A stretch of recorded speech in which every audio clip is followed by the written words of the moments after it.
Western media has repeatedly avoided implicating Israel in its genocidal assault on Gaza. Countless headlines have described Palestinians as merely dying, and when the word killed is used, it's rarely made clear who did the killing. It's one of the many ways that Western journalists can dehumanize Palestinians and downplay both their suffering and the brutality of Israel's onslaught. But on Tuesday, BBC News published an article with perhaps the most misleading headline we've seen so far.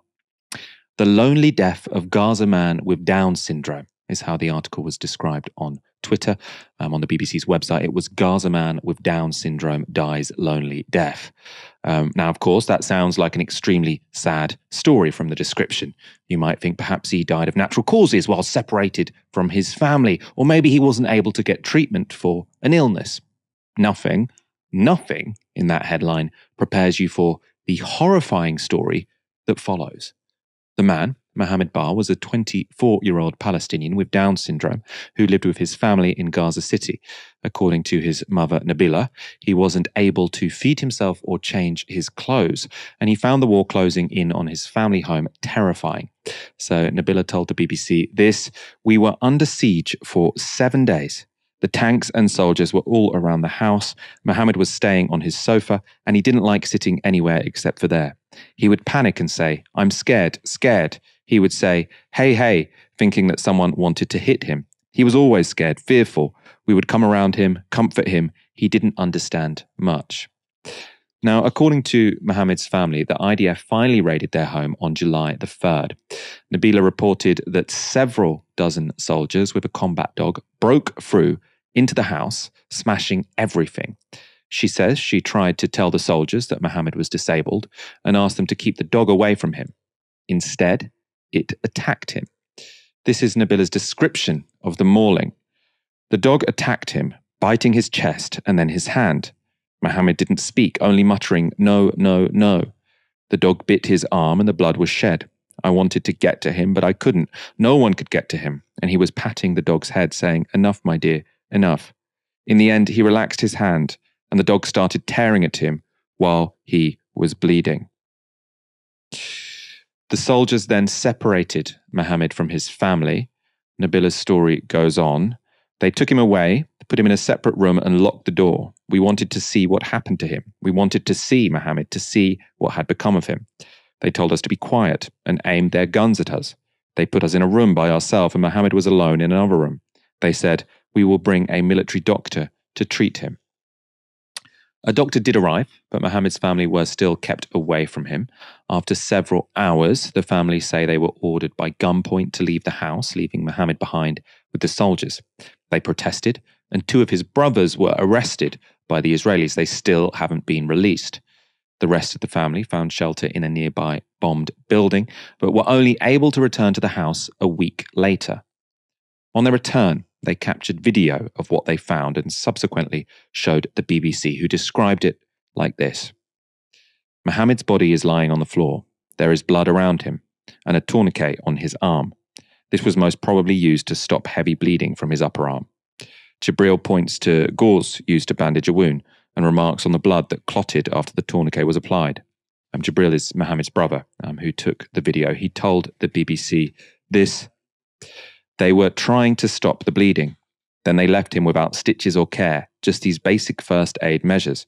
Of course, as you can see, Mohammed was dead for a period of time already because he was abandoned. We thought he wasn't at home, but it turned out he had been bleeding and left alone at home all this time. Of course, the army left him." Mohammed's family have no idea what happened to him between the moment they were forced to leave and their return to the house a week later. According to Middle East Eye, the family contacted the Red Crescent daily for a week, asking after Mohammed and pleading for medical treatment for him. But the Red Crescent reported non-cooperation from the Israeli military, meaning it wasn't safe for them to travel to the house. After the family found Mohammed dead, there was no post-mortem and no death certificate for the young man. The family was forced to bury him in an alley between houses because it was too dangerous to take his body to a mortuary. Mohammed's mother told the BBC this of the final moments she had with her son. "This scene I will never forget. I constantly see the dog tearing at him in his hand and the blood pouring from his hand. It is always in front of my eyes, never leaving me for a moment. We couldn't save him, neither from them nor the dog. The BBC was right, that is a lonely death. But more importantly, it was the violent and horrific killing of Mohammed by an IDF dog. And it was a death steeped in the inhumanity of Israeli treatment of Palestinians. Soldiers here left a disabled man to die of those injuries alone and presumably terrified. Now, none of that was clear from the BBC's headline, and that downplaying of the harrowing facts of the story led to an outcry on social media. Hours later, the BBC changed its headline to this: Gaza man with Down syndrome attacked by IDF dog and left to die, mother tells BBC. So that is more accurate.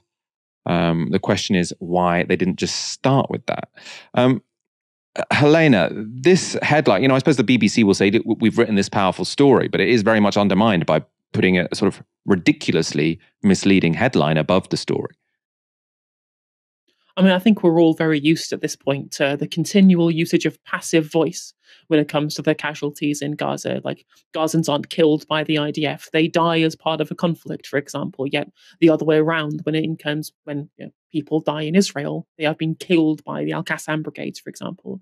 They don't ever equivocate between these two things, and they use passive voice with regards to the actions of the Israeli military a lot of the time, and it tends to, obviously, as you've seen, publicly obscure the reality of what's happening here. Lots of people would just read the headline and not look into the article.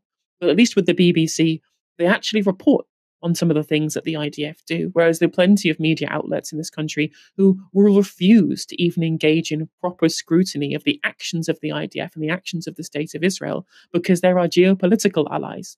Do we ever hold them to task over the inhumane treatment of people in internment camps in South Israel, people who've been taken on suspicions, for example, of being members of the Al-Qassam brigades, and the ways in which they've been treated? The Novara media have covered this quite a lot in kind of the inhumane treatment of essentially prisoners of war in southern Israel at the time, or indeed proper reporting and proper scrutiny of the kind of crimes that we've seen in the West Bank for decades and decades. These things get covered up. There is no proper discussion of the ways in which our geopolitical allies have engaged in completely inhumane and degrading treatment of people of Palestine. We've seen, for example, IDF soldiers taking TikToks, ruffling through the underwear drawers of Palestinian women whose houses that they've been dispossessed of through the assault of the IDF in Gaza, posting having what we'd reported on previously, a sympathetic Haaretz article